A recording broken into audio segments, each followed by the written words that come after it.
آدمی پیسے سے زیادہ عزت کا طلبگار ہوتا، عزت نفس ہر ایک کو محبوب۔ ایک آپ اپنے گھر کا واقعہ سنا، جب یہ ٹریکٹر کا دور نہیں تھا، 59 میں ہمارے والد صاحب سب سے پہلے ٹریکٹر لے کر آئے تھے اس پورے ہمارے علاقے میں۔ اس سے پہلے بیل ہوتے تھے۔ عزت نفس پہ یاد آ کہ عزت نفس مال سے بھی زیادہ محبوب ہوتی۔ ایک ہمارے بیل نے چارہ کھانا چھوڑ دیا، ٹھیک ٹھاک بیل، تو ہمارے والد صاحب نے ڈاکٹر بلوایا، اس نے وہ ٹیکا ویکا لگایا، لیکن اس نے پھر بھی نہیں کھایا۔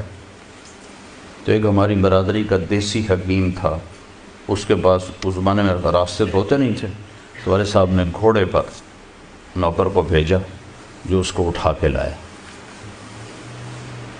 اس نے بیل کو دیکھا، کہنے لگا میاں صاحب اس کو پٹھے کون ڈالتا ہے؟ چارہ۔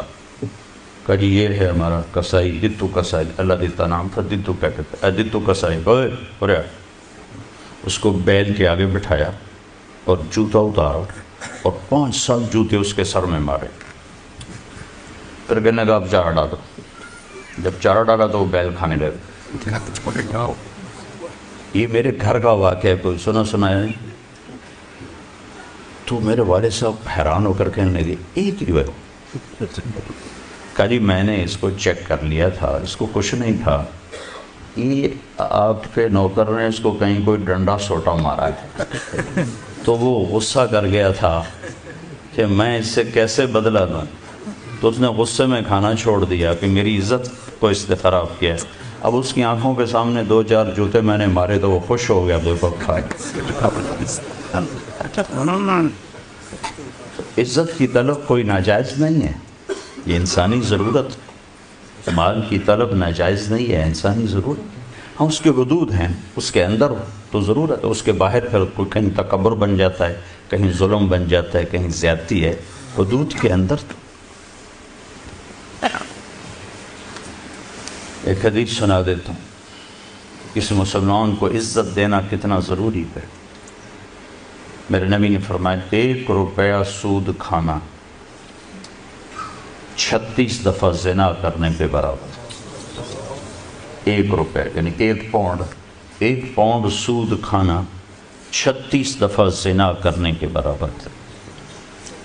اس کے بعد آپ نے فرمایا اور تمہیں بتاؤں سب سے بڑا سود کیا ہے؟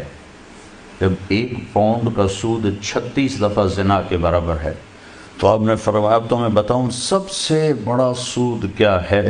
الاستطالۃ فی عرض المسلم، مسلمان کو بعزت کرنا سب سے بڑا سود۔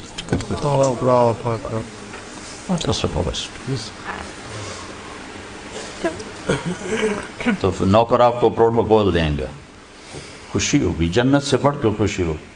تو نوکر چلے جائیں گے، پھر اللہ کا اشارہ ہوگا، ٹک ٹک ٹک ٹک ٹک ٹک ٹک، دروازے کھلیں گے تو اب فرشتے آئیں گے، والملائکۃ یدخلون علیہم من کل باب، اب یہ کروڑوں کی تعداد میں آئیں گے، کہیں گے سلام علیکم سلام علیکم سلام علیکم۔ چاروں طرف سے جب سلام ٹھوکیں گے کہیں گے بھائی تم نورانی مخلوق ہمیں سلام کیوں کر رہے ہو؟ کہیں گے بما صبرت، وہ جو آپ نے لندن میں صبر کی زندگی گزاری، یہ اس کے بدلے میں ہمیں اللہ نے راجہ و سلام کہا۔ غفلت کے دیس میں آپ نے بیدار ہو کے زندگی گزاری، اندھیر نگری میں آپ نے اللہ کو سامنے رکھ کے زندگی گزاری، جب چاروں طرف شراب اور زنا عام تھا آپ نے اللہ سے ڈر کے زندگی گزاری۔ سلام سلام سلام، تو فرشتوں کے سلام ان کو ہوا میں اڑا دے گا۔ یہ میں پہلے دوبارہ کہہ رہا ہوں کہ عزت نفس، عزت کی طلب بہت بڑی طلب ہوتی ہے، مال سے بھی زیادہ، ڈگریوں سے بھی زیادہ۔ تو فرشتوں کا سلام انہیں ہوا میں اڑا، فرشتے ابھی وہ اس سلام کا مزہ لے رہے ہوں گے کہ فرشتوں نے سلام، اور آئیڈیل ہوم بتا رہا ہوں، آئیڈیل، تو ایک دم میرے رب کا عرش ایسے کھلے گا، ایک دم نور ہی نور چھا جائے گا۔ جب ایسے آنکھیں اٹھا کر دیکھیں گے واہ واہ واہ،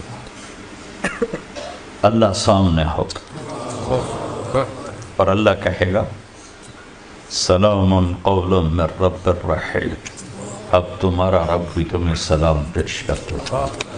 اور پروٹوکول کی آخری حد، تمہارا رب تمہیں سلام پیش کرتا ہے، سلامان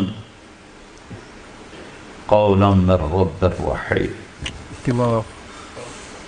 رب رحیم، اے میرے بندو، اے میری بندیو جنہوں نے دنیا میں مجھ سے ڈر کے زندگی گزاری، میں تمہارا رب تمہیں سلام پیش کرتا ہوں اور تمہیں مرحبا کہتا ہوں، تمہیں ویلکم کرتا ہوں۔ پھر میرے نبی نے فرمایا اللہ ہر ایک کا نام لے کر حال پوچھے گا، ہر مرد عورت کا نام لے گا، نام لے کر گئے کیا حال ہے، ٹھیک ہے، کوئی تکلیف تو نہیں، کوئی حاجت تو نہیں، کوئی پریشانی تو نہیں۔ تو جب یہ اللہ کو دیکھیں گے کہیں گے یا اللہ ہم تو تیری عبادت ہی نہ کر سکتے، ہمیں تو پتہ ہی نہیں تھا تو ایسے حسن و جمال والا ہے، کیا یہ ہو سکتا کہ ہم تو یہ ایک سجدہ کریں جیسے لندن میں کرتے تھے؟ یہ وہی کہہ سکیں گے جو نماز پڑھتے تھے، جو نہیں پڑھتے وہ کیسے کہہ سکیں گے؟ کیا یہ ہو سکتا ہے کہ ہم تمہیں ایک سجدہ کریں جیسے دنیا میں کرتے تھے؟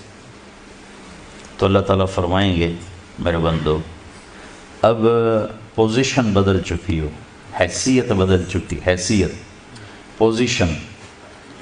یا لبو کیسے کہ دنیا میں تم بندے تھے اور میں تمہارا مالک تھا، تم نوکر تھے اور میں مالک تھا، ٹھیک، تم ایمپلائی تھے، تمہاری زبان، تم میرے ملازم تھے اور میں تمہارا مالک تھا، تو تمہارے ذمے میری مانگ کے چلنا، میری عبادت کرنا، نمازیں پڑھنا، روزے رکھنا تمہارے ذمے تھا۔